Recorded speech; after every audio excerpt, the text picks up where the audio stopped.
Apa kalian semua pernah mendaki gunung? Prosdelen belum pernah sih. Selamat datang di acara misteri, cerita fakta yang sudah terlupakan guys. Jadi hari ini kita akan membahas kisah misteri pendaki gunung guys. Nah mungkin kalian semua udah pada tahu kalau Indonesia itu memang terkenal dengan beberapa pegunungan yang akan membuat kita wow dengan kekaguman akan keindahannya guys. Jadi beberapa gunung pun menjadi tantangan lebih bagi para pendaki untuk melihat keindahannya dari puncak gunung tersebut. Jadi kan orang-orang naik gunung tuh pengen ngelihat seberapa indah sih pemandangan ketika kalian berada di puncak gunung tersebut ya guys ya. Biasanya nih guys ya, anak indie yang suka naik gunung, biasanya mereka ini suka foto pemandangan di sampingnya, terus ada gelas kopi sambil dengerin lagunya 420 guys. Siapa dari kalian yang kayak gini komen di bawah guys. Oke, kita lanjut ke topiknya nih guys. Seperti yang kita tahu bahwa lokasi-lokasi alam, apalagi gunung yang kerap kali kita dijadikan tempat melakukan ritual, itu pasti dihuni dan menjadi tempat hidup makhluk-makhluk astral. Mungkin kita semua orang-orang Indonesia udah pada tahu ya guys ya. Jadi mendaki gunung memang tidak lepas dari cerita horor yang kerap sekali dialami oleh para pendakinya nih. Buat kalian yang suka mendaki gunung, mungkin udah menjadi makanan sehari-hari ya guys ya, kalau kata anak zaman sekarang. Nah, para pendaki gunung pasti akan merasakan berbagai kejadian aneh dan horor yang memang sudah berada di luar logika manusia. Dan hampir semua gunung yang didaki pasti menyimpan cerita misteri dan horor di baliknya. Coba kalian komen deh, gunung-gunung apa aja yang ada di dekat rumah kalian. Kalau Frostdeman ada Gunung Agung, Gunung Batur, dan itu punya ceritanya juga guys. Nah, di tempat kalian ada gunung nggak? Dan ada nggak kisah-kisah misterius? Coba kalian ceritain di bawah, di next video kita bakal bahas guys. Tapi sebelum kita lanjutkan lagi, pastikan kalian semua yang nonton video ini sudah tekan tombol like, karena satu like kalian bisa mendadak menjadi orang kaya. Yang nggak like, hati-hati guys, kalian akan dicari. Karena konon katanya gunung adalah kerajaan para jin dan juga makhluk halus yang umurnya mungkin sudah jutaan tahun. Sebelum kita lahir, sebelum nenek moyang kita lahir, makhluk-makhluk astral ini udah duluan ada gitu ya guys ya. Karena sebelum ada manusia, jin terlebih dahulu diciptakan oleh Tuhan ya guys ya. Yang pertama kita bakal bahas penghuni Gunung Slamet. Sebagai gunung tertinggi kedua di Pulau Jawa setelah Semeru, Gunung Slamet adalah salah satu spot favorit para pendaki yang banyak menyimpan sejumlah kisah horor nih katanya. Salah satunya yang paling legendaris adalah keberadaan pos 4 pendakian yang dinamakan Samarantu. Konon nama Samarantu itu merupakan singkatan dari samar dan hantu, karena seringnya penampakan hantu makhluk halus di pos yang bisa dijumpai jika seseorang mendaki memilih rute pendakian jalur tersebut. Selain itu, pos ini memiliki 2 pohon super besar yang membentuk pilar gerbang yang diyakini menjadi salah satu pintu gerbang menuju dunia gaib atau ke dunia dimensi lain. Serem banget ya guys ya. Nah, kisah ini dibagikan pertama kali oleh seorang blogger di Kaskus dengan nama Bisri767 yang mendaki bersama 2 orang temannya, yakni Ilham, Faun, serta keponakannya yang bernama Udin saat 4 hari setelah lebaran pada tahun 2018 guys. Keangkaran pos 4 Samarantu yang telah menjadi rahasia umum bagi para pendaki juga diketahui olehnya. Termasuk salah satu pantangan atau larangan bahwa sebaiknya tidak mendirikan tenda dan beristirahat di sana. Namun, ia tetap memilih mendirikan tenda dan bermalam di pos keempat dari total 7 pos yang ada nih. Jadi pokoknya bandel banget lah orang ini guys ya. Dan di situ semua kisah horor pun dimulai. Ayo siap-siap guys, pegangan ya guys ya. Hati-hati guys, sabuk pengaman kalian tekan tombol like di belakang kalian. Pocong guys. Nah katanya itu sekitar jam 16 WIB atau sekitar jam 4 mereka melalui pos 4 yang katanya angker dan tidak boleh mendirikan tenda di situ. Benar kata-kata orang di pos, memang angker dan ada 2 pohon berdiri berjajar yang katanya jalur menuju alam lain. Serem dan agak takut juga sih saat itu katanya guys ya. Tapi biarlah, masa bodoh, yang penting aku gak aneh-aneh katanya guys. Lalu selepas melewati 4 pos, mereka mengalami keanehan guys, karena cuma ada aku dan dia. Salah, maksudnya keponakannya si Udin maksudnya guys. Si Ilham dan Faun juga tiba-tiba hilang entah kemana. Nah jadi pada awalnya pendakian masih rame, tapi kenapa saat itu sepi banget? Karena sisa aku dan si Udin katanya guys ya. Lalu aku dan keponakanku terus berjalan menyusuri jalur dengan langkah yang mulai pelan karena sudah kecapean. Pikiranku gak tenang dan cuma takut saat itu. Akhirnya aku berzikir dalam hati agar aku gak terlalu takut banget dan lebih tenang katanya guys ya. Nah selepas mereka beristirahat dari pos 4, pendaki tersebut mengaku diikuti oleh seekor burung jalak yang selalu berkicau dan matanya selalu terfokus. Seakan ia ini seperti makanan buat burung jalak itu. Burung jalak itu jumlahnya cuma 1.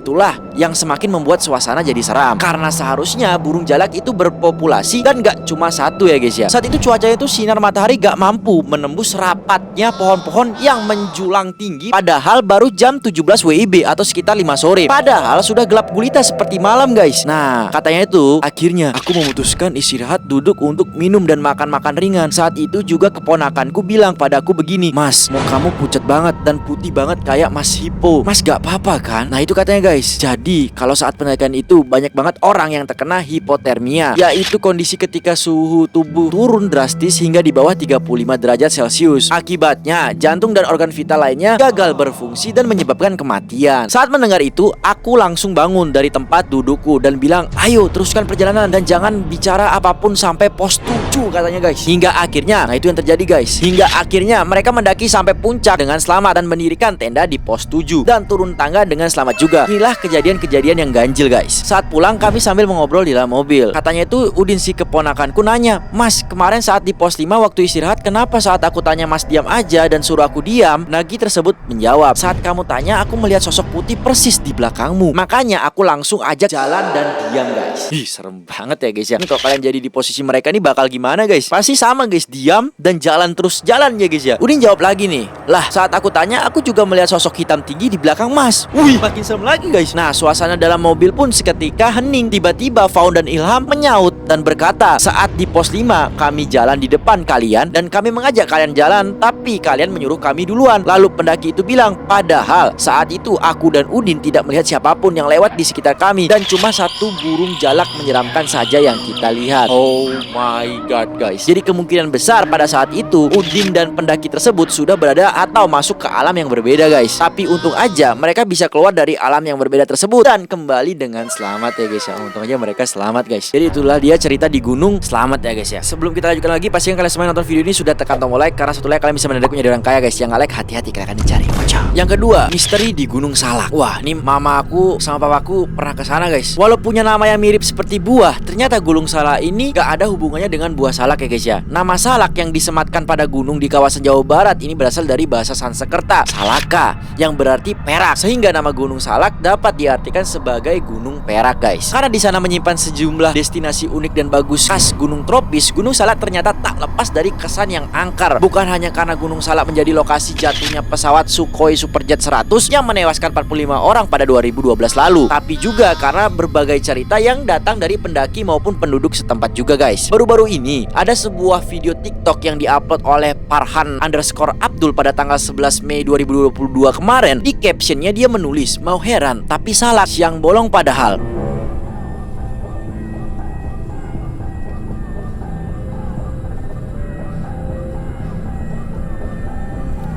Jadi pada awalnya katanya itu dia bingung sebenarnya bagian mana dari video tersebut yang horor ya guys ya. Karena sebenarnya itu kayak video normal orang lagi instastory aja guys. Namun setelah baca komen dari pemilik akun tersebut alias Farhan, aku baru paham. Jadi di video itu terlihat sang pemilik akun itu ngerekam dia lagi trekking atau mendaki gunung. Nah di belakang si Farhan itu ada dua orang yang mengikutinya. Padahal awalnya kita ngira-ngira ya dua orang ini emang temannya si Farhan kan ya guys ya. Karena ya emang bentuknya manusia banget dan gak ada yang aneh ya guys ya. Nah, si Farhan ini baru mengatakan kalau dia sebenarnya hanya berjalan sendiri dan dua orang itu konon katanya adalah makhluk halus yang berada di Gunung Salak ya guys ya. Namun banyak netizen yang gak percaya. Mereka berkomentar, gua gak percaya lu Solo. Ya siapa tahu emang si Farhan ini orang Jogja ya guys ya, bukan orang Solo ya guys ya.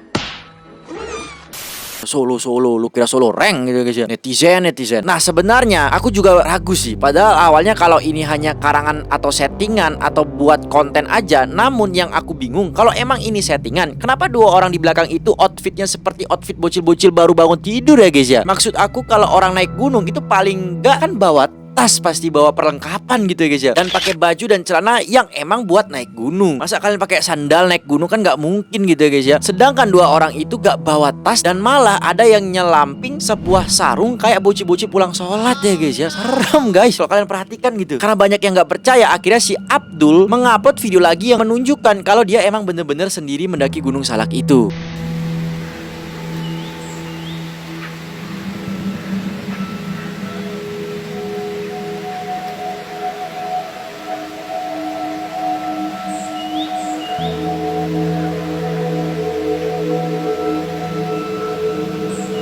Jadi menurut kalian ini beneran atau hanya settingan buat konten aja nih guys? Coba kalian komen di bawah ya guys ya, karena ini ceritanya si Farhan. Yang ketiga, hilangnya Alfi Kurniawan di Gunung Lawu. Oh my god, siapa rumah kalian dekat Gunung Lawu nih guys? Jadi ini foto-fotonya Alfi ya guys ya, sebelum dia hilang guys. Nah, jadi Gunung Lawu termasuk gunung yang dipercaya oleh masyarakat memiliki misteri yang belum terpecahkan sampai sekarang. Karena gunung yang terletak di antara dua Kabupaten Karanganyar, Kabupaten Ngawi, dan Kabupaten Magetan, ini kerap terjadi hal-hal mistis yang dialami oleh para pendaki. Jadi Alfi ini pamit mendaki gunung pada Minggu tanggal 30 bulan 12 2018 pada ibunya, namun tidak bilang bahwa akan ke Gunung Lawu. Alfi pun berangkat bersama 6 rekannya menuju Gunung Lawu, mengendarai sepeda motor dengan berboncengan. Jadi Alfi dilaporkan hilang saat mendaki puncak Gunung Lawu pada Senin 31 Desember 2018 atau saat hari setelah keberangkatannya. Alfi Kurniawan hilang setelah diajak balapan menuju puncak oleh seorang wanita pendaki asal Wonosobo pada hari kejadian sekitar pukul 10 WIB guys. Lagian kenapa harus balapan ya guys, kayak bocil kebelet berak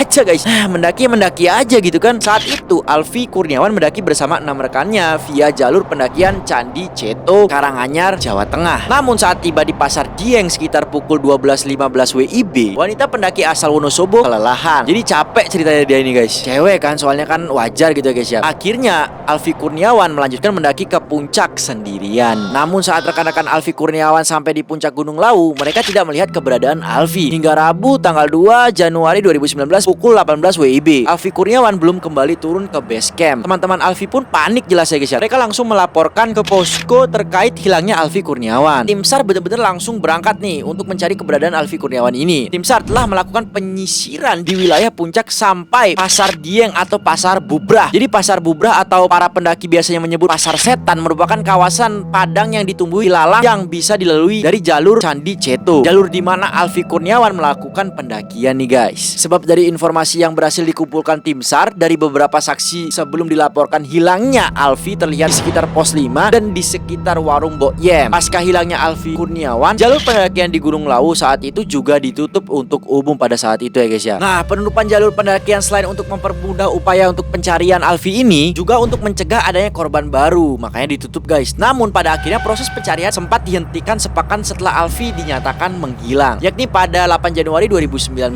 Hal itu sesuai dengan prosedur pencarian korban. Walau proses pencarian secara resmi dihentikan, tim tetap melakukan pencarian selama 23 hari. Terakhir, keluarga Alfi dari Magelang pun datang ke Gunung Lawu dan ikut melakukan pencarian pada Selasa 22 Januari 2019.